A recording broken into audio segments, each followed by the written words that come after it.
Tonight at 5, Gray Sky Monday. We're tracking a fast-moving storm and a wet week across the Front Range. Doctor versus state. This gives me the ability to be a part of my community. A vaccine clinic comes out swinging days after the state shut its doors. And former officer Derek Chauvin's fate is in the hands of a jury after weeks of emotional testimony over the death of George Floyd. The state has failed to prove its case beyond a reasonable doubt. This wasn't policing. This was murder.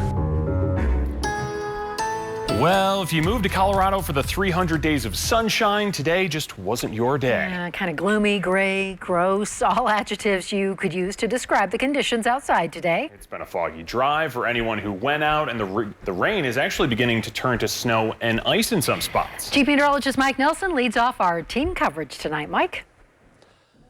It's going to be a tough storm. This one will drop about a half a foot of snow, but along with that, near record low temperatures by morning, and ahead of all of this, we're getting freezing rain falling in many parts of the metro. So that's a combination that does not bode well for us. That's what it looked like downtown. This is what it looks like up around Alt near the Fort Collins area. It's been snowing for several hours. And look at the temperature contrast. It's 16 degrees right now at Laramie, Wyoming, 70 degrees at Moab, and they have fire weather concerns over western Colorado because they're on the other side of this front, an Arctic cold front that came blasting in here with fog early this morning. Now we're getting the freezing rain and the snow coming in behind it. Winter weather advisories in effect till 3 a.m. Winter storm warnings to the west, western parts of the metro up into the mountains with this storm. Heaviest activity has been on the west side and the north side, but it is pushing southward, and we are going to be really slippery tonight. Stay home if you can, because this is going to be a tough one to travel. They couldn't put any of the de-icers down ahead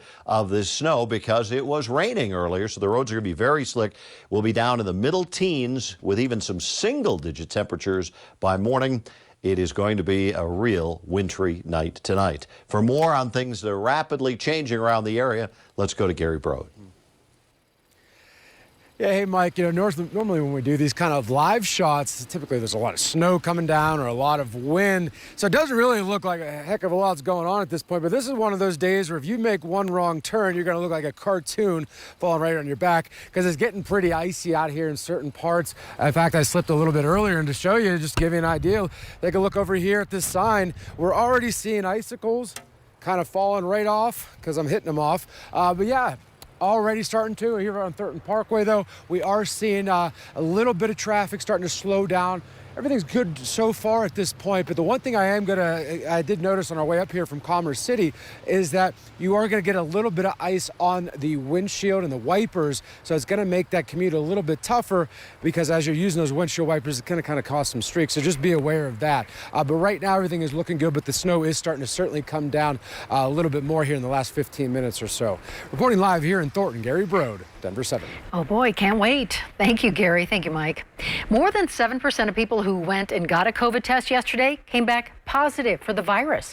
It is one of the highest single-day positivity rates in recent weeks, and the goal is, of course, to keep it below 5%. Nearly 800 new cases were reported. More than a quarter of Colorado is fully vaccinated, but the state says some people are going to have to get their vaccine twice because of storage issues at a Colorado Springs facility. Denver7's PATTRIK Perez is in the Springs tonight after hearing from Dr. Moma, whose vaccination privileges were revoked by the state. PATTRIK? Yeah, and we made this hour-plus trip down here to Colorado Springs because this press conference with Dr. Moma was supposed to answer all of the questions that the nearly 4,000 people who got their shots here had. Well, none of that happened. Instead, we heard it from a friend of the owner here who would not let us speak to Moma. And if you can believe it, of course, people are angrier even now. Right now, you follow CDC guidelines and the recommendations that have been made. Yes, and we're done. That is practically all we've heard from the woman in charge of the Colorado Springs vaccine clinic under investigation by CDPHE. Thank you so much. Nearly 4,000 Coloradans are left in limbo after the state health department said they all have to get revaccinated. The agency found the Dr. Moma Health and Wellness Clinic was not storing the vaccines properly. It also found, quote, substandard vaccine preparation and mass clinic operations and poor record-keeping practices. A friend of the clinic's owner held a press conference Monday afternoon and did not allow Sylvie Nash Moma to speak. She also did not answer any questions about these findings, citing an ongoing investigation. But Dr. Moma is actively working with all agencies involved to resolve this situation.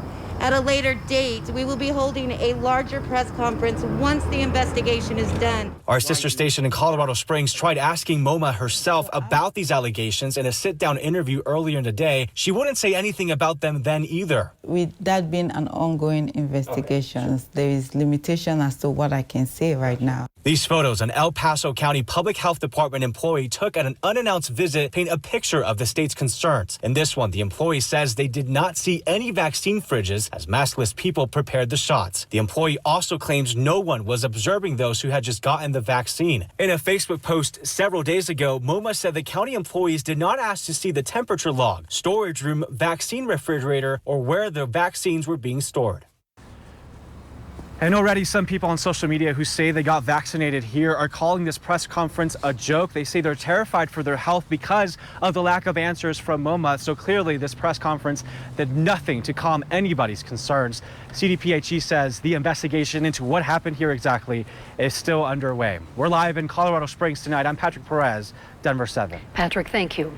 Closing arguments in the murder trial of Derek Chauvin lasted the entire day, and jury deliberations will begin tomorrow. Chauvin, a Minneapolis police officer, faces murder charges in connection to the death of George Floyd last year. Video of the incident appeared to show Chauvin with his knee on Floyd's neck and back for several minutes. Tonight, Denver7 is bringing you a 360 look at the final moments of this trial, the case against Officer Chauvin, his defense, and the far-reaching ramifications this verdict will have one way or the other. Chauvin's legal team based their defense around 2 points. One, that George Floyd had underlying health issues and a drug problem which could have contributed to his death. And two, Officer Chauvin's use of force was justified. You have to take into account that officers are human beings, capable of making mistakes in highly stressful situations. This was an authorized use of force,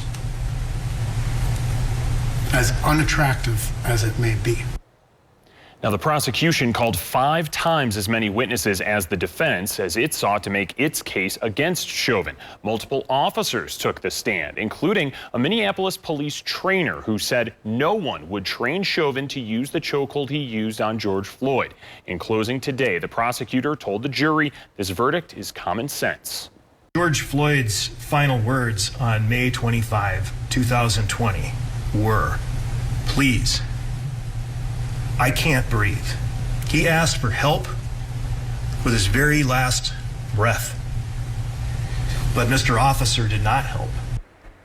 2,000 National Guard members are in Minneapolis tonight. They are prepared to protect the city and protesters if things get out of hand once a verdict is read. And you could argue Minnesota's been at the center of the Black Lives Matter movement over the last year. The George Floyd protests there last May led to protests and police reforms across the country. Religious leaders say the work is far from over.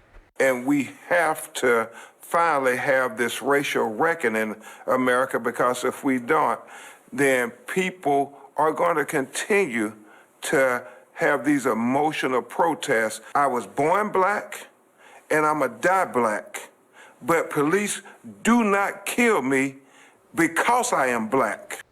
Law enforcement members across the country are watching too. While several officers testified against Derek Chauvin, we also heard several experts testify in his defense, warning that a conviction in this case could be a slippery slope. I felt that Officer Chauvin's interactions with Mr. Floyd were following his training, following current practices in policing, and were objectively reasonable. As we wait for a verdict, we want to hear your perspective. Email us 360@thedenverchannel.com. Weekend shootings in Wisconsin and Texas added to the United States' grim list of mass shootings this year. 5,500 people in our country died by gun violence this year, and that does not include suicide. Colorado, which already has some of the strictest gun laws in the country, added 2 new ones to the books today. The first requires gun owners to lock up their firearms. The second requires owners to report when the guns go missing. And these new laws are personal for the mother of Isabella Thallas. Police believe the gun used to kill Isabella was stolen. Here is Denver7's Megan Lopez.